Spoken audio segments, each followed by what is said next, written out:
धावायचंय, मला मिळवायचंय. म्हणजे धारणा काय असली पाहिजे माहिती का? अजूनही मला मिळवायचंय. बस मला कळतं की नाही, आता मी सगळं मिळवलं, मी आता एक जे प्रभूला पाहिजे ते माझ्यातनं घडवलं. त्याच ठिकाणामध्ये आमच्या पतनाला सुरुवात होत असते. मी पुढचा विषय हाताळणार होतो, परंतु मला असं वाटलं की जी मंडळीसाठी आवश्यक, चर्चला ज्याची गरज आहे आणि ती गरज समजावून घेणं फार गरजेचं आहे. काल आम्ही पाहिलं की तो म्हणतो CNY जागी हो, बलयुक्त वस्त्र परिधान कर. म्हणजे मंडळीची जर या दिवसामध्ये गरज कोणती असेल तर प्रभूपासूनची असणारी वस्त्र. प्रभूनं वस्त्र दिलेली आहे आम्हाला, आमची वस्त्र टाकायची. ज्या वस्त्रानं आम्ही स्वतःला आच्छादलं त्याच्या थोडंसं बाहेर आम्हाला यायचं. थोडंसं म्हणजे ते वस्त्रच आम्हाला टाकून द्यायचं. वस्त्र म्हणजे प्रभूचं पाचारण आहे. तुम्ही कधी त्या पाचारणामध्ये जाता? थोडासा याचा आवाज वाढतंय का बाबा? फीडबॅकचा, थोडासा फीडबॅकचा आवाज वाटतो. जे प्रभूचं वचन आहे, हां बस बस केला. जे प्रभूचं वचन आहे आणि या वचनाच्या द्वारे आमची पातळी, आमची कुवत, आमचं आत्मिक जीवनामधलं सामर्थ्य काय होतं माहिती का? कधी कधी सेवा म्हणजे प्रभूचं तो झगा किंवा जे वस्त्र आम्हाला मिळतं, परंतु हे वस्त्रच आम्हाला अशा पातळीवर ते नेतं की त्या वस्त्राला डागाळलं जातं. वस्त्र डागाळलं जातं किंवा सेवा डागाळली जाते. आणि सेवा डागाळली जाणं, वस्त्र डागाळलं जाणं हे कधीच मंडळीला आणि प्रभूला पसंत पडणारी गोष्ट नाही, किंवा याच्यानं मंडळी किंवा सेवा दूषित होण्याची शक्यता असते. आणि आमचा देव तर पवित्र आहे, आमचा देव तर शुद्ध आहे.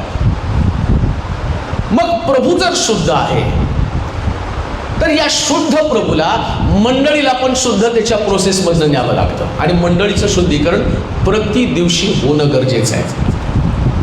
असं होत नाही एक मंडळी चालवली जाते आणि मंडळी चालवत असताना ती मंडळी 100% प्युअर, 100% वचन स्वीकारणारी असतीच असं नाही. उदाहरण मी तुम्हाला स्वर्गातलं देईल. प्रभू ज्यावेळेस निवड करतो, निर्माण करतो, तर त्याच्या प्रत्येक निर्मितीमध्ये फार प्लॅनिंग असतं, अगदी परफेक्ट योजना असते.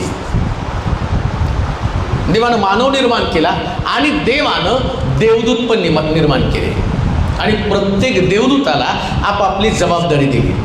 जसं मिखाएलला युद्ध दिलं, गॅब्रिएलला संदेश वाहण्याचं काम दिलं आणि लुसिफरला स्वर्गामध्ये उपासना करण्याचं काम त्यानं दिलं होतं.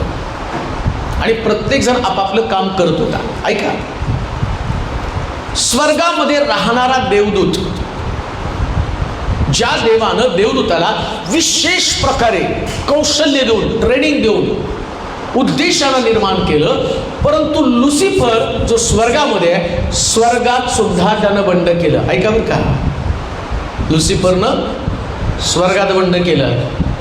मग चर्चमध्ये बंड होऊ शकत नाही का? ज्याला देवानं निर्माण केलं तो लुसिफर स्वर्गात बंड करतो. मग चर्च एक मनुष्य, एक पाळक चालवतो आणि तो पाळक ते चर्च चालवत असताना या चर्चमध्ये लुसिफरनं स्वर्गात बंड केलं, तसं चर्चमध्ये सुद्धा बंड होत असतं. ऐका, पण धोक्याचा इशारा काय माहिती का? जसं लुसिफरला देवानं स्वर्गात फेकलं, तसं चर्चमध्ये बंड करणारं जे स्पिरिट, तो सैतान त्याच्यामध्ये पाठवतो ना, तसं तो सुद्धा सैतानाला देवानं त्याच्या जागेवरून फेकलं, तसं तुम्हाला सुद्धा तुमच्या जागेवरून फेकलं जातं. बंड तर स्वर्गात पण झालं, बंड तर चर्चमध्ये पण होणार. ज्याला देवानं विशेष उद्देशासाठी, उपासनेसाठी निर्माण केलं, तो व्यक्ती उपासनेचा उद्देश विसरून गेला. मग कारण काय घडलं असं? त्याचं कारण एकच आहे. मी माझं सिंहासन देवाच्या सिंहासनापेक्षा उंच करेल. सगळ्यात मोठा बंडाची वृत्ती सुरुवात केव्हा होती? ज्या मी माझं आणि सिंहासन, मला सगळ्यापेक्षा मोठं व्हायचं असतं. चर्चमध्ये कशा पद्धतीने ही घटना घडू शकते? कोणीतरी एक व्यक्ती, जसं मी तुम्हाला काल सांगितलं, स्वर्गामध्ये असणारा देव आणि पृथ्वी तलावर तुम्हाला देवानं पाळत ठेवलेला आहे. पृथ्वी तलावर कोण आहे? दोन मेंढपाळ, एक परमेश्वर माझा मेंढपाळ आणि दुसरा पाळत पण मेंढपाळ. कोण मेंढपाळ आहे ना? असंच 100%. म्हणजे स्वर्गामध्ये सिंहासनाविरुद्ध बंड केलं म्हणजे कुणाविरुद्ध बंड केलं? चर्चमध्ये कोणाविरुद्ध बंड होतं? कोणाविरुद्ध बंड होतं? ऐका, ज्या वेळेस मंडळीमध्ये एखाद्या व्यक्तीला जे स्थान, त्या स्थानाविरुद्ध बंड केलं गेलं, पाळकाविरुद्ध जर बंद झालं, तर समजायचं की मी माझ्या जागेवरून आता खाली पडणार. अगदी एका वाक्यात. बरं, प्रॉब्लेम काय माहिती का? जसं लुसिफरला देवाची जागा पाहिजे, तसं मंडळीमध्ये कोणाला, एखाद्या व्यक्तीला कोणाची जागा पाहिजे असते. किती सोपं आहे. काय शिकवायची तुम्हाला गरज आहे? किती सोपं आहे बाहेर. जेव्हा ती भावनाच निर्माण होते की मी परफेक्ट झालो. काय भावना आहे ती? मी, पण शास्त्र सांगतं अजून मी पूर्ण झालो. फक्त येशूच म्हणला पूर्ण. तुम्ही नाही पूर्ण झाला, मी पण नाही पूर्ण झालो. पण पूर्ण होण्याची प्रोसेस आहे. ऐका, या पूर्ण होण्याच्या प्रोसेसमध्ये तुम्हाला काय केलं पाहिजे माहिती का? जसं शेवटपर्यंत, मला किती शिकवावं आणि कसं शिकवाय कधी कधी मी कन्फ्युजन मध्ये येतो. याकोबाचा, इसाकाचा आशीर्वाद याकोबाकडे गेला. का गेला हो? तुम्ही तुमच्या हिशोबाने सांगा मला, का गेला? बोला जरा. काय परीक्षा नाही आपली, बोला. तुमचं सांगा लॉजिक. तुम्हाला काय वाटतं? एखादा तरी सांगा. आज तुम्ही सगळे बायबलचे अभ्यासक आहे, मला माहिती आहे. शिलो चर्च मधले लोक, त्यांचं ख्याती काय? त्यांना बायबल पाठ आहे. काय काय अंदाज काय तुमचा? तुम्हाला कोणी फाशी, हे बघा, आता मी माझ्या पद्धतीने उपदेश करणार, तुमचं चुकीचे असं होऊ शकत नाही. फक्त तुम्ही ज्या अँगलने विचार करणार तसं तुम्हाला समजणार आहे. ब्रदर सांगायचं होतं. नाही, ठीक आहे, याकोबानं फसवलं ते पण बरोबर आहे, मी नाही त्याच्या चुकीचं. पण तरी पण ज्येष्ठपण जाण्याचं कारण तुम्हाला प्रत्येकाला माहिती आहे. तुम्ही मला सांगा काय कारण असेल? भूक पण ठीक आहे. पुढे अजून बघा. आता हे सगळं आपण फक्त त्याच अँगलने विचार करतो. काय? कोण म्हटलं भूक लागली, कोणी म्हटलं फसवलं. पण फसवल्यामुळं, तो फसवण्यासाठी जी गोष्ट घडली ती त्या गोष्टीकडे तुम्हाला. आता आपला मेन विषय काय आहे? वस्त्र. जगा. जर या असणाऱ्या एसावानं झगाच काढला नसता, याकोबानं घातला कसा असता? आणि झगाच घातला नसता तर त्याच्या बापाने त्याला आशीर्वाद कसा दिला असता? भूक लागली ही गोष्ट खरी आहे, फसवलं ही गोष्ट खरी. पण फसवण्यासाठी नेमकं घटना कोणती घडली? एसाव आपला झगा खुंटीला टांगून ठेवला आणि याकोबाने तो घातला. तुम्ही झगा काढला तर दुसरा घालणारच ना. तुम्ही जर झगा काढला दुसरा कोणीतरी घालणारच आहे. मंडळीमध्ये तेच होतं. कुणाचं तरी डोकं फिरतं, आजपासून मी सेवा करणारच नाही, आजपासून मी झाडणारच नाही, आजपासून मी वाजवणारच नाही, आजपासून मी सेल ग्रुपला जाणारच नाही, आजपासून हे कर. झगा काढा दुसरा तयार आहे. आणि तुम्ही काय? नाही, मला फसवलं. अरे फसवलं नाही, तू झगा काढला, तू झगा काढला. बरं, देवाला त्याचं काम करून घ्यायचं आहे. काम करून घेताना तो ज्या व्यक्तीचा झगा आहे त्याच्याकडून काम करून घेत नाही, ज्याच्यामध्ये झगा जाईल त्या व्यक्तीकडनं काम करून घेतो. पुरावा बायबल मधनं देतो तुम्हाला. एलियाचं स्वर्गारोहण होण्याचा समय आला. आणि मग एलिया अलिशाला सांगतो की आता मी जाणार आहे, तुझी काय मागणी आहे ती मला सांग, मी तुला जाताना काय देऊ. तो काय म्हटला, तुमच्या ठाई असणाऱ्या आत्म्याचा मग दुप्पट वाटा मिळा. ओळखायचं कसं, जाताना एलियाने आपला झगा खाली टाकला. एलिया झगा घेऊन नाही गेला. लक्षात ठेवा, जाणारा व्यक्ती नाही, झगा खूप महत्वाचा आहे, वस्त्र खूप महत्वाचं आहे. एलिया गेला म्हणून चमत्कार नाही गेले. एलियाचा झगा तर आहे ना. मंडळीमध्ये तुम्ही काम करताना तुम्ही गेला म्हणजे काम थांबलं नाही असं सांगितलं. अलिशानं 12 चमत्कार केले. मी म्हणतो, एक व्यक्ती सेवेतनं बाहेर जातो ना, त्यास देव दुप्पट प्रभावी सेवक मंडळीमध्ये उभा करत असतो. दुप्पट प्रभावी, त्याच्यापेक्षा दुप्पट. मग असं नाही ते एलियानं म्हणायला पाहिजे, अरे मी पृथ्वी तलावर होतो देवा, त्यास या जाग्यातनं 6 चमत्कार घडले, मी वर आलो, एवढं माझं विश्वास, एवढं माझं सगळं, माझा चेला, या चेल्याला आणि जाताना आणि तो माझ्या हातावर पाणी टाकत होता, आता मी इकडं स्वर्गामध्ये आलो तर तो माझ्यापेक्षा मोठं नाव करायला लागला. देव त्याला म्हणतो, अरे तो या झग्याचं कामच आहे पहिल्यापेक्षा जास्त प्रतिभावन निर्माण करणं. सेवा प्रतिभावन लोकांनी बनलेली आहे. म्हणून जो अहंकार सेवेमध्ये असतो ना, तो अहंकार निघून गेला पाहिजे. तुम्ही काम करता, तुम्ही भारी नाही, तुमच्याकडून काम करून घेणारा देवच भारी आहे. तो भारी बरं का, तुम्ही नाही भारी. तो जगामधले. आणि अजून एक गोष्ट तुम्हाला सांगतो, बायबल काय सांगतं माहिती का, देवानं जगातले मूर्ख निवडले ज्ञानांना लाजवण्यासाठी. म्हणजे तुम्ही सेवा करणारे कोण आहात? हो ना, बोला की. तुम्ही तर लय भाव मारता, मी लय हुशार.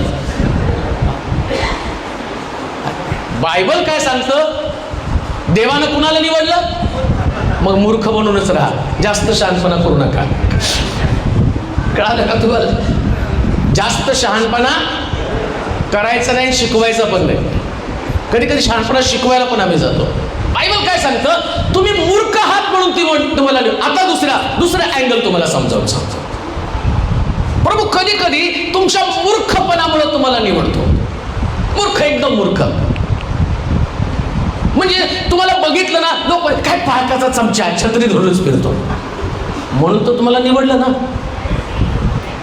पण तुम्ही शहाणे झाल्यावर पाळकाला छत्री धरायला होता. प्रॉब्लेम बघा.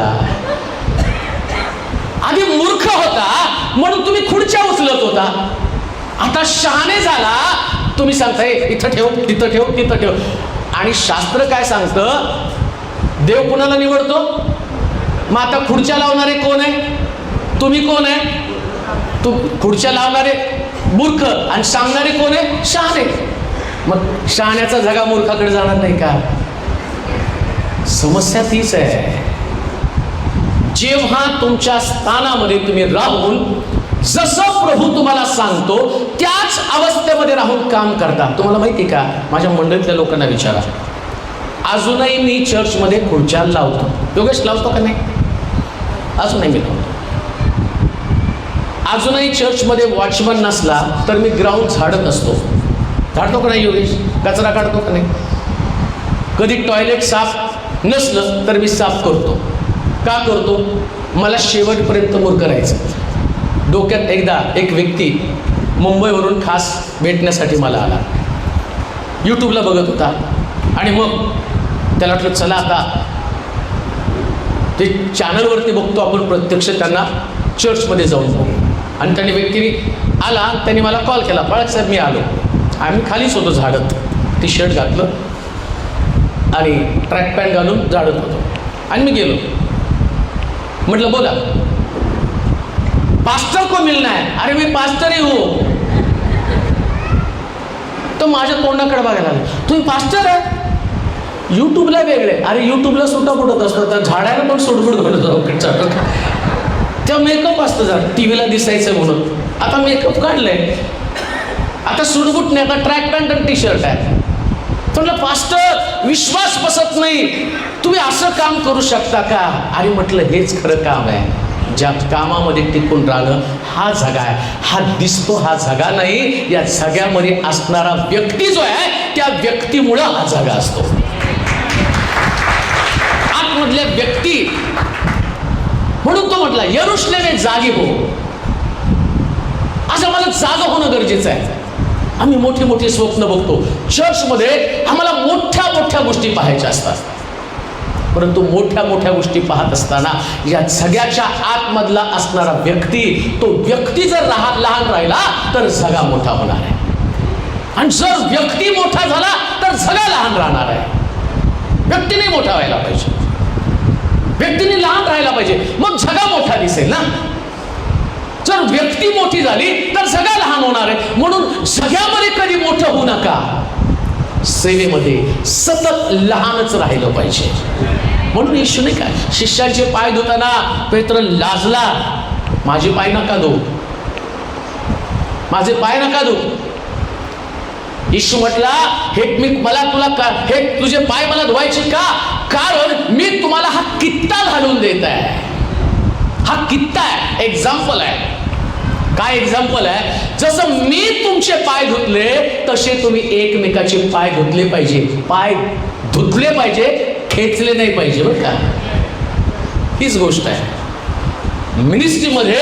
पाय धुण्यापेक्षा पाय खेचण्यामध्ये जर लोकांना इंटरेस्ट असेल तर मी झग्याच्या बाहेर आहात. आणि आज बऱ्याच ठिकाणामध्ये ही समस्या आहे, बऱ्याच मंडळांमध्ये. त्याच्या पुढचा मुद्दा मी तुम्हाला सांगणार आहे. तो म्हटला बलयुक्त वस्त्र परिधान कर. कालचा मेन मुद्दा होता यशाचं पुस्तक, त्याचा 52 अध्याय आणि त्याचं पहिलं वचन आम्ही वाचणार आहोत. यशाचं पुस्तक 52 अध्याय पहिलं वचन. जागी हो, आपल्या बलाने युक्त हो, आपल्या बलानं युक्त हो. यरुशलेमे पवित्र नगरी आपली सुंदर वस्त्रे परिधान कर. त्यानं वस्त्राला सुंदर असं म्हटलेलं आहे. जी वस्त्र, जी सेवा, जे पाचारण तुम्हाला मिळालं ते पाचारण नेहमी सुंदर दिसलं पाहिजे. आम्ही म्हणाल का? पाचारणाचं सौंदर्य टिकवून ठेवा. ज्या लोक तुमच्याकडे बघतील ना तर त्याच्यामध्ये लोकांना घृणा, तिरस्कार किंवा लोक दुखावले जाता कामा नये. मंडळीतलं एक फॅमिली, एक कुटुंब, मी असं म्हणेन चर्च, एक व्यक्ती एका चर्चमध्ये, एका मंडळीमध्ये रोपला गेला ना तर त्या व्यक्तीचं जीवन इतकं प्रभावी जीवन असलं पाहिजे की त्याचा प्रभाव पाहून लोक ख्रिस्ताकडे वळले पाहिजेत. दुसरी महत्वाची गोष्ट, लोक येतात पण त्यांना मंडळीमध्ये टिकवणं फार गरजेचं आहे. कशी टिकणार आहेत लोक? तुमची सुंदरता पाहून, एक अट्रॅक्शन तुमच्यामध्ये असलं पाहिजे. पहा, एखाद्या व्यक्तीचे अट्रॅक्शन त्या पुढच्या मुद्द्यामध्ये तुम्हाला समजणार आहे. पण मुख्य भाग काय? तो म्हणतो की हे बलयुक्त वस्त्र परिधान. काय शब्द वापरला? बलानं युक्त हो. आपली सुंदर वस्त्रे परिधान कर. बलानं युक्त हो असं हे यरुशलेम आहे. आपल्या बलानं युक्त हो. आपल्या बलानं म्हणजे तुझं बल तुझ्यामध्ये आलं पाहिजे. दुसरं आता कसं समजावं मला तुमचं असं कळत नाही एक्झॅक्टली, की तो म्हणतो जे तुझ्यामध्ये पावर आहे ती पावर घेऊन तुला पुढे जायचं आहे. तुमच्यामध्ये पावर आहे, पण झालं काय माहिती का? तुमच्या पावरला तुम्ही कुठंतरी ठेवून दिलेलं आहे. दुसऱ्या भाषेमध्ये समजा आमच्याकडं फार मोठी अण्वस्त्र आहेत आणि आमच्याकडं अण्वस्त्र आहेत आणि ती अण्वस्त्र आम्ही नुसतीच ठेवून दिलेली आहे. आणि छोटे छोटे पाकिस्तान आम्हाला दम देतो, नेपाळ आम्हाला दम देतो. नेपाळ म्हणतो आम्ही तुम्हाला मारे, हा म्हणतो आम्ही तुम्हाला मारे. आता सर्जिकल स्ट्राईक तुम्हाला आठवतो का? मोदीनं सर्जिकल स्ट्राईक केला, त्याच्या आधी सगळे म्हटले की मोदी पडणार. एवढं सगळं गडबड झाल्यावर 2019च्या इलेक्शनमध्ये सगळेजण म्हटलं की मोदी पडणार, पण मोदीनं सर्जिकल स्ट्राईक केलं आणि बहुमतानं निवडून आले. का? त्यांनी आपली पॉवर दाखवली. ऐका, कधी कधी मंडळी पडण्याच्या अवस्थेमध्ये, संपण्याच्या अवस्थेमध्ये असते. मंडळीतला गोंधळ, त्यांच्यामध्ये असणारा सगळा मीपणा आणि याच्यामुळं ती संपण्याच्या मार्गात असते आणि तेवढ्यामध्ये मंडळीला आपली ताकद समजती, आपलं सामर्थ्य समजतं आणि मंडळी त्या बलानं युक्त होती. लक्षात घ्या, मंडळीचं खरं सामर्थ्य कशामध्ये आहे हे तुम्हाला समजू द्या. प्रिष्टांच्या काळामध्ये मंडळी एका दिलाची, एका चित्ताची होती. घराघरामध्ये एकत्र जमून भाकर बोलण्यामध्ये, प्रार्थना करण्यामध्ये तत्पर होती. ती मंडळी बलानं युक्त मंडळी कोणती? तिच्यामध्ये दोन महत्वाच्या गोष्टी आहेत, त्यांच्यामधलं ऐक्य आणि त्यांच्यातली सहभागिता आणि त्यांच्यातली भाकर बोलणं. लक्षात घ्या, मंडळी ज्या ऐक्यानं एकत्र येऊन प्रार्थना हा उद्देश त्यांचा असतो आणि प्रार्थनेच्या उद्देशानं मंडळी सामर्थ्य प्रगट करत असते. किंवा जेव्हा मंडळी प्रार्थनेला एकत्र येत असते, शास्त्र सांगतं पेत्र बंदिशाळेमध्ये मंडळी एकाग्रतेनं प्रार्थना करत होती आणि तिकडं 60 पेत्राचे गळून पडले. मंडळीची ताकद तीच आहे, प्रार्थनेनं एकत्र येणं, प्रार्थनेनं एकत्र येणं. तुम्ही एकत्र येता फक्त प्रार्थना हाच तुमचा उद्देश असला पाहिजे. हे तुमची ताकद आहे, हे तुमचं सामर्थ्य आहे. आणि आज लोक एकत्र येतात पण एकत्र येण्यामधला उद्देश गमावून बसलेले आहे. तुम्ही एकत्र येता त्यास तुमची चर्चा काय? जेव्हा जेव्हा तुम्ही एकत्र येता, कौटुंबिक चर्चा किंवा मंडळीतल्या एखाद्या कुटुंबाची चर्चा, कोणाविषयी चर्चा आहे? मग शास्त्र काय सांगतं माहिती का? परराष्ट्रीय लोकांसारखं तुमचं एकत्र मिळणं असू देऊ नका. जसे परकीय लोक एकत्र येतात जेव्हा भारत देशामध्ये, महाराष्ट्रामध्ये आमच्यापेक्षा लोक वेगळे एकत्र येत आहेत. ते एकत्र येऊन आम्हाला त्रास देत आहेत. देतात की नाही त्रास? आम्ही मोर्चा का काढला? ते एकत्र आले, त्यांच्या एकत्र येण्यानं आम्हाला, मंडळीमध्ये पण तुमचं एकत्र येणं दुसऱ्याला त्रास देण्यासाठी असेल. तुम्ही परराष्ट्रीय लोकांसारखं एकत्र आलेला आहात. कधी कधी असं होतं. पुन्हा मी तुम्हाला सांगतो, येशू ख्रिस्ताच्या, मी तुम्हाला असं सांगत नाही तुमच्या चर्चमध्ये, मी बायबल मधल्या चर्चमध्ये सांगतो की काय घडलेलं आहे. आणि मला असं वाटतं बायबल मधल्या चर्चमध्ये जे घडलं ते जगातल्या प्रत्येक मंडळीमध्ये घडतं. बरेच लोक म्हणतात की नाही, तुम्ही आमच्या आला आणि आमच्या मंडळीला लागणारा उपदेश केला. मुळामध्ये जगातल्या सगळ्या मंडळ्या ह्या बायबल मधल्या मंडळ्या आहेत. किंवा ज्या घटना बायबलमध्ये घडल्या त्या प्रत्येक मंडळीमध्ये घडत असतात. त्याच्यासाठी बायबल हे जे पुस्तक आहे हे जगाला प्रेरक असणारं पुस्तक आहे. प्रत्येकासाठी आवश्यक आहे. प्रत्येक घटना त्याच्यामध्ये नोंद आहे. मग आम्ही पाहतो, ज्यावेळेस तुम्हाला तो पवित्र शास्त्रातली घटना आठवती का? योहानाला आणि याकोबाला दोघांना एकत्र घेऊन त्यांची आई आली आणि काय म्हणते येशूला, एकाला तुझ्या उजवीकडे ठेव, एकाला तुझ्या. आणि असं लिहिलं. असं झाल्याबरोबर आदली रात्र आहे आणि येशूच्या आईची मागणी काय होती माहिती का? एकाला उजवीकडे, एकाला डावीकडे. स्वर्गामध्ये यांना सगळ्यात जवळची जागा होती. आणि तसं घडल्याबरोबर 12 शिष्य एकमेकाशी भांडायला लागले, असं लिहिलंय. तुम्ही वृत्तांत वाचा, माझा विषय तो नाही. पण आता यांची ताकद काय?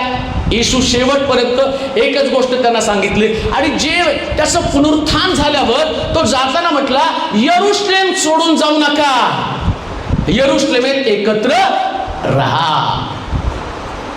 येशू ख्रिस्त पुनरुत्थित झाल्याबरोबर त्याला स्वर्गामध्ये जायला पाहिजे. नाही गेला स्वर्गामध्ये. 3.5 वर्ष त्यानं शिष्यांना शिकवण दिलं. पण पुनरुत्थान झाल्यावर त्याला स्वर्गात जाण्याच्या ऐवजी तो 40 दिवस पृथ्वी तलावरती राहिला. का राहिला? कारण त्याला माहिती होतं, त्याला पाहायचं होतं 3.5 वर्षांच्या ट्रेनिंगमध्ये आता काय घडणार आहे. आणि काय घडलं ते तुम्हाला एका वाक्यात सांगतो बघा. येशू स्वर्गात गेला, लीडरशिप आली पेत्राच्या हातात. आणि पेत्रानं काय केलं? सगळे मासे धरायला घेऊन गेला. कुठे गेला? आता येशूची काय अपेक्षा होती? सगळ्यांनी कुठं जावं? सेवेला, माणसं धरायला. येशू काय म्हटलं? माझ्या मागे माणसं धरणारा करेल. आणि यांनी काय केलं? सगळ्याला मासे धरायला घेऊन गेला. येशूला माहिती होतं नाही का, ते विनोद असतो, तो विनोद मटण बिटन आणतात आणि मित्र म्हणतात की तू घरी जा, काहीतरी राहिले ते घेऊन ये. तो म्हणतो मी आल्याशिवाय कोणी मटण खायचं. आणि मग तो झाडाच्या मागे लपून बसतो. 1 तास झाला, 2 तास झालं, मटण शिजवलंय, सगळं छान झालंय, हा यायलाच तयार नाही. आणि मग ते काढून खायला लागते संध्याकाळ झाल्यावर. तेवढ्यात तो मला वाटलंच तुम्ही मटण खाणार आहे म्हणून मी गेलोच नाही. ते सगळेजण दुपटून काढते त्याला. येशूचं पण तसं झालं. माणसं धरायला जा, या सगळ्याला सांगितलं माणसं धर. आता पेत्राला वाटलं येशू गेला, तर म्हटलं चलो मछलिया पकडणे को. तेवढ्यात येशू तिथं प्रगट झाला. आहे का नाही? तसंच येशू तिथं प्रगट झाला. ते म्हटले भूत भूत भूत नाही, मी तोच आहे. का तर तुम्हाला माणसं धरायचं होतं, परत तुम्ही मासे धरायला गेला का? ऐका, जी घटना मंडळीमध्ये घडत असते मी तुम्हाला सांगतो, प्रभूकडे आल्यावर तुमचा उद्देश माणसं धरणं. पण कधी कधी तुम्ही एका व्यक्तीला धरून जे पूर्वी तुम्ही करत होता ते तर करत नाही ना. ज्याला तुम्ही सोडलं होतं पूर्वी, ज्या ऐक्यासाठी तुम्ही एकत्र पूर्वी येत होता, आता तुमचं ऐक्य बदलून या 11 शिष्यांना 10 शिष्यांना आपल्या बाजूला एकत्र करत आहात का? लक्षात ठेवा, मंडळी सगळी एकत्र असली पाहिजे. आम्ही म्हणाल का? 2-4 ग्रुप त्याच्यामध्ये काहीच मजा नसती. अख्खी मंडळी एक असली पाहिजे. आम्ही म्हणाल का? अख्खी मंडळी, सगळं चर्च. आणि जेव्हा एखादा विशिष्ट ग्रुप काम करतो, मंडळीची ताकद संपती. मग तो म्हटलं सियोने जागी हो, आपल्या बलानं युक्त हो. कोणतं बल? अख्ख्या मंडळीचं ऐक्य हे तुमचं बल आहे. अख्खी मंडळी एक असली पाहिजे. एक उद्देश, एक विजन, एक स्वप्न. ज्या सगळे स्वप्न सगळे वेगवेगळा दृष्टांत घेऊन पुढे निघतात, त्या मंडळीमध्ये डिव्हायडेशन येतं आणि ती मंडळी कमकुवत बनते. ती मंडळी एकत्र कधी राहू शकत नाही. आता जगातल्या मंडळांचा विचार आम्हाला करायचा. आपल्या बाजूलाच या शहरामध्ये पीटर सिल्वेनच्या चर्चमध्ये 20-30 हजार लोक एकत्र येतात. आपल्या मंडळांमध्ये काय येत नाही का? त्यांचा इश्यू वेगळा आहे, आपला इश्यू वेगळा आहे. प्रश्न इश्यूचा नाही, प्रश्न लोकांच्या विचारांचा आहे. इश्यू तोच आहे, सगळ्या जगात जो काम करत आहे. पण मंडळीमध्ये ती ताकद पाहिजे की त्यांनी ऐक्यानं एकत्र यावं. मी बायबल मधलं तुम्हाला सांगतो, ती मंडळी एकत्र होती आणि त्यांच्यामध्ये प्रति दिवशी 1000 लोकांची भर पडत होती. किती लोकांची हो? 1000 लोक. पण आता काय होतं माहिती का? कधी कधी मला असं वाटतं, नाही, मी मंडळीपेक्षा माझी स्वतंत्र एक मंडळी असली पाहिजे. मग तुमचं चर्च कसं वाटणार आहे? प्रभूनं तुम्हाला विजन दिलेलं आहे. काय विजन दिलं? तुमचं बल, तुमचं ताकद. शास्त्रामध्ये काय सांगितलं? एक ते वचन आम्ही वाचलं, त्याच्यामध्ये म्हटलं की बलाने काय, परत एकदा वाचा ते वचन. हा, आपल्या बलाने युक्त हो. आपली सुंदर वस्त्र. आता मंडळीचं सुंदर वस्त्र कोणतं आहे? 133 स्तोत्र पहिल्या वचनामध्ये म्हटलं, पहा बंधूंचं ऐक्यानं एकत्र येणं किती मधुर, म्हणजे सुंदर. म्हणजे सुंदर वस्त्र कोणती आहे? मंडळी ऐक्यानं. मंडळीची सुंदर वस्त्र ऐक्यानं एकत्र येणं. आणि आता तो काय म्हणतो? यरुशलेमे जागी हो, ऐक्यानं एकत्र या. जेव्हा तुम्ही ऐक्यानं एकत्र येता, तुम्ही सुंदर दिसता प्रियांनो. जेव्हा तुमच्यामध्ये डिवायडेशन असतं, तुमच्यातलं सौंदर्य गेलेलं असतं. लॉस्ट, ब्युटी लॉस झालेली, सौंदर्य निघून गेलेलं आहे. आता तुम्ही फक्त एकत्र येण्याचं काम करतात, पण देवाचा आत्मा कुठं काम करत आहे? देवाचा आत्मा नाही काम करत. तर सैतान काम करतो, लोकांची मनं बिघडवतो. आणि एकदा लोकांची मनं बिघडली की देव आपलं काम थांबवतो. देव म्हणतो नाही, मला काम करायचं. आणि आज मंडळांना याची गरज आहे. कशाची? ऐक्यानं एकत्र येणं. मतभेद आमच्यामध्ये कधीच असता कामा नये. आमेन म्हणून मतभेद असू नये. आणि जेव्हा मतभेदाचा प्रसंग येतो, मी नेहमी सांगतो चर्चमध्ये, फक्त लोकशाहीमध्ये मत मांडता येतं, देवशाहीमध्ये नाही. म्हणतो आता आमच्या लोकशाहीची किती तेंतर झालीत बघा. राहते का कोण गुन्हा-गोविंदाने? ना मुस्लिमला राहत आहेत, ना ख्रिश्चनला राहत आहेत. एक समाज इकडं पाहता ही लोकशाही ज्या चर्चमध्ये येईल, एक कोल्हापूर, एक नगर, एक सांगली, एक सातारा, सगळ्यांनी मत व्यक्त करायला सुरुवात केली. आपल्या चर्चची खिचडी व्हायला वेळ लागणार नाही, पण त्याच्यापेक्षा आम्ही असं म्हटलं, प्रभू बोल, प्रभू तुझा दास, बस बोल प्रभू तुझा दास. आणि प्रभू कुणाकडनं बोलतो? सेवकाकडनं. कुणाकडनं बोलतो? किती छान, तुम्हाला सगळं माहिती आहे. कुणाकडनं बोलतो देव? देव आपला निरोप सेवकाच्या मार्फत पाठवत असतो. एकदा सेवकाला निरोप दिला, सेवक बोलतो ते एंड, द एंड. आता अजून एक उदाहरण पवित्र शास्त्रातलं सांगा. मिरियम आणि अहरोन, मोशेचे दोघं, एक बहीण एक भाऊ, आणि ते काय देव काय फक्त तुझ्याशीच बोलतो का? मोशेला त्या दोघांना बोलवलं, इकडे या. मोशे हा माझा नम्र सेवक आहे भूतलावर सगळ्या लोकांपेक्षा. मी बाकीच्यांशी नाही, पण मोशेशी तोंड बोलत असतो. देव त्याच्या सेवकाशी स्पष्ट बोलत असतो. म्हणून तुम्ही कोणी का असेना, पण तुम्हाला सौंदर्य टिकून राहण्यासाठी कोणत्याही परिस्थितीमध्ये मदत करावी लागणार आहे. तुम्ही भाग आहात, ही तुमची ताकद आहे. आता हे सौंदर्य जर टिकून राहिलं तर हे सौंदर्याची किंवा सामर्थ्याची वस्त्र मिळाली. प्रेषितांचं कृत्य आणि त्याचं पहिला अध्याय, त्याचं 8 वचन वाचणार आहोत. प्रेषितांचं कृत्य पहिला अध्याय आणि 1 पासून 8 पर्यंतची वचनं. पहिला अध्याय 8 वचन. प्रेषितांचं कृत्य पहिला अध्याय 8 वचन.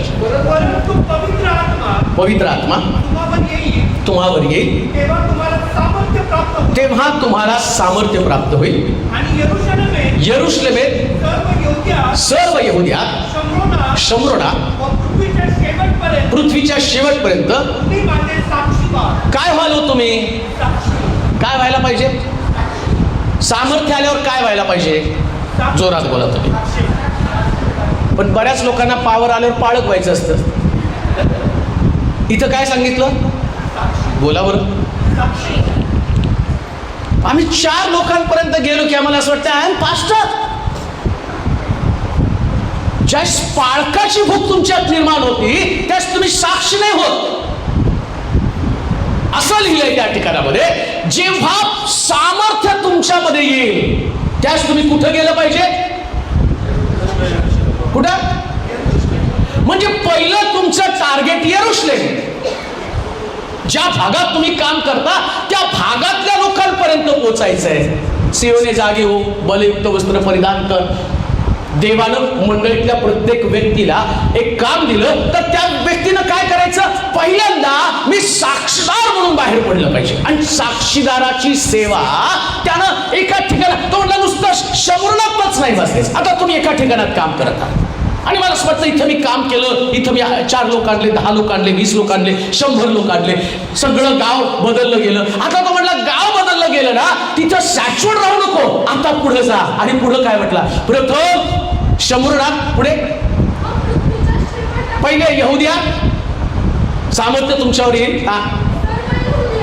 सर्व कुठं सेवा आहे? नाही, नुसतं यहुद्या नाही, काय सर्व. काय शब्द आहे? म्हणजे सामर्थ्य आल्यावर अख्खं गाव बदलण्याची जबाबदारी तुमच्यावरती. आमेन म्हणाल का? कुठं कुठं जाता तुम्ही? कुणीतरी मला सांगितलं मान, अजून मला मग शब्द मान, अजून कासरसाई, अजून हा पिरंगुट. मग तुम्हाला पहिल्यांदा अख्खं पिरंगुट बदलावं लागेल. अख्खं पिरंगुट, सर्व यहुद्या, ज्या भागात तुम्ही सेवा करता तो सगळा गाव बदलला पाहिजे. एवढा बदलला पाहिजे की चर्चच्या सर्व्हिस सुद्धा वाढल्या पाहिजे. ब्रांचेस नका वाढवू, सर्व्हिस वाढवा. आमेन म्हणाल का? कधी कधी आम्ही ब्रांचेसवर जास्त भर देतो. प्रेषितांच्या काळामध्ये लोक घरोघरी एकत्र जमत होते आणि मग असं लिहिलं त्यांच्यामध्ये हजारो लोकांची भर पडली. मला तुम्ही सांगा, घरात 1000 लोक बसतेत का? मग कुठं जमत होते ते? मंदिरामध्ये. म्हणजे घरामध्ये जमले लोक कुठे यायला पाहिजे? मंदिरात. मंदिरात यायला पाहिजे. मंदिरामध्ये आल्यावर तिथून परमेश्वर त्यांच्याशी बोलतो. म्हणून यांगी चर्चमध्ये 30 लाख लोक आहेत. मग आमच्याकडे का नाही तेवढे 30 लाख लोक आहेत? आमचं चर्च का नाही वाढत? कारण काय नेमकं? सामर्थ्याचा उपयोग आम्ही केला कसा? कशा पद्धतीने आम्ही सामर्थ्य वापरत आहोत? का आमचं सामर्थ्य आम्ही कमकुवत करत आहोत? जेवढं तुमचं सामर्थ्य तुम्ही वापराल तेवढे, आणि तुमच्या डोक्यामध्ये फक्त एकच असलं पाहिजे, मी प्रभूचा साक्षीदार आहे. कोण आहे? साक्षीदार. तुम्ही माझे साक्षीदार व्हा. लुसिफर तुम्हाला साक्षीदार होऊ देत नाही. तो तुम्हाला दुसरी लीडरशिप तयार करण्यासाठी सांगतो. Second leadership. ऐका, मोशे मेल्यावर देवानं यहोशुवा तयार केला. कधी हो? मोशे. एलिया गेल्यावर अलिशा. मोशे मेल्यावर यहोशुवा. पण यहोशुवा तोपर्यंत मोशेवर चालत होता ना. तसं तुम्हाला देवाच्या सेवकाबरोबर चालायचं असतं. कुठपर्यंत? शेवटपर्यंत. ते या पृथ्वी तलावरून जात नाही तोपर्यंत, शेवटपर्यंत. ती मंडळी, ते चर्च आहे, ते त्याचं सौंदर्य आहे, ती ताकद आहे त्याची. ती मंडळी खरी मंडळी, ते खरं चर्च आहे. पॉलिटिक्स विरुद्ध चर्च आणि विरहित चर्च आहे ते चर्च. आणि प्रभूला तो म्हटला की सियोने जागा हो. तुम्ही सेवा बाहेर करायची आणि आतमध्ये लोकांना घेऊन यायचंय. प्रथम यहुदियात, मग शमुरणात, आणि मग जगाच्या कानाकोपऱ्यामध्ये. ही मिनिस्ट्री आहे. हे तुम्हाला जगामध्ये सगळीकडे पसरायचं आहे. आज मी सोलापूरमध्ये होतो, पण सोलापुरात नाही इकडे आलो म्हणजे मी देवाच्या योजनेप्रमाणे काम करत आहे, तिथपर्यंत नाही. आज सोलापुरात मी काम करता म्हणतो, चला चला मला बोलवा, मला बोलवा, मला तुमच्या मंडळीतून. अरे तिथं तर काम करणं आधी. सोलापुरात कोण ओळखत नाही आणि मग नाही आम्हाला, मला बोलवा ना तुमच्या मंडळीत एकदा. चाल, मला तुमच्याकडचे बरेच लोक फोन कर, बाळक साहेब तुमच्या मंडळीत मला एकदा सेवा करायची. तुझ्या मंडळीत कर आधी मग. आणि त्यांच्या मंडळीत 4 ताळके नाही, आणि त्यांच्या मंडळीत जे उठतंय ते याच्या डोक्यावर भविष्यवाणी कर. त्याच्याकडे वेगळं माझ्याकडून हेच करणार आहे. तुम्ही आई चांगले लोक ते बिघडवायचं काम करणार, त्या डोक्यावर हात ठेवला. पण आई साफ करण्यावाला आहे. प्रभू म्हटलं की ये भी खुश ते भी खुश. अभी तुम्हारा समय नहीं आया. सेवा करताना प्रभू तुम्हाला अशा पद्धतीने नेत असतो. तुम्ही मनोभावे त्या गावात जा, लोकांना वचन सांगा. एक जिंका, दुसरा जिंका, दुसरं गाव, तिसरं गाव, एक गल्ली, दुसरी गल्ली, तिसरी गल्ली करत करत गल्लीमधनं शेजारचे लोक, शेजारून पुणे शहरातनं, पुण्यावरून मग तळेगाववरून तिकडं मावळ, आणि असा भाग करत करत सेवा वाढत वाढत मग महाराष्ट्रातनं तुम्हाला बोलावून येतं. आणि एक दिवशी महाराष्ट्र संपेल, देशामध्ये बोलावतील. देशामधनं बघता बघता ही मंडळी जगाच्या कानाकोपऱ्यामध्ये पोहोचेल. हा प्रभूचा उद्देश मंडळीसाठी आहे. मंडळीचा उद्देश समजून घ्या. हे कसं सामर्थ्य आहे? आम्हाला सामर्थ्य म्हणजे एका विशिष्ट कुटुंबापुरता मी वापरतो आणि आम्हाला असं वाटतं की मी आणि फार मोठं काम केलं. नाही, ही तुमची सुरुवात आहे. आणि जर सुरुवात तुम्ही मनोभावे करत आहात, तुमचा उद्देश काय? माझी मंडळी मोठी व्हावी, आमचं चर्च मोठं व्हावं. आणि चर्च मोठं नाही तर देवाचं राज्य मोठं व्हावं. तुम्ही देवाच्या राज्याची घटक आहात, देवाच्या राज्याचे भाग आहात. आणि देवाच्या राज्याचे भाग असताना देवाच्या राज्यासाठी तुम्हाला काम करावं लागेल. त्यानंतर अजून एक वस्त्र आम्ही पाहणार आहोत. हे वस्त्र सामर्थ्याचं वस्त्र जे आम्ही पाहिलं, याच्यामध्ये आम्हाला आणि अनेक ठिकाणामध्ये पोहोचणं, सामर्थ्य आम्हाला मिळाल्यावर जगाच्या कानाकोपऱ्यापर्यंत देवाचा आत्मा आम्हाला घेऊन जातो. परंतु आता प्रकटीकरणाच्या पुस्तकामध्ये 16व्या अध्यायाच्या 15 वचनामध्ये वाचणार आहोत. त्यानंतर आम्ही 3ऱ्या वस्त्राकडे जाणार आहोत. प्रकटीकरणाचं पुस्तक 16वा अध्याय आणि त्याचं 15 वचन. प्रकटीकरण 16:15. पहा जसा चोर येतो तसाच मी येईन. नीट ऐकावर का? पहा जसा चोर येतो तसा मी येईन. आपण नग्न असे चालू नये. आपण नग्न असे चालू नये. आपली लाज लोकांस दिसू नये. आपली लाज लोकांस दिसू नये. म्हणून जो जागृत राहतो. आपली वस्त्रे राखतो. जागृत राहून काय करतो? सियोन कन्ये जागी हो म्हणजे जागृत हो. आता जागृत कशी हो म्हटलं, तो म्हटला जसा चोर येतो तसा मी येणार आहे. आता त्याने चोराचं आणि दुसरं स्वतःला एक उपमा दिली. चोर येतो तसा येणार आहे म्हणजे, आणि तो चोर येतो ना तर त्याचं काय चोरण्यासाठी येतो ते त्या वचनात पण त्यानं सांगितलं. तो म्हटला जसा चोर येतो तसा मी येईल आणि मी आल्यावर तू नग्न दिसू नये. म्हणजे काय हो, प्रभूनं जी सेवा तुम्हाला दिली मंडळीमध्ये,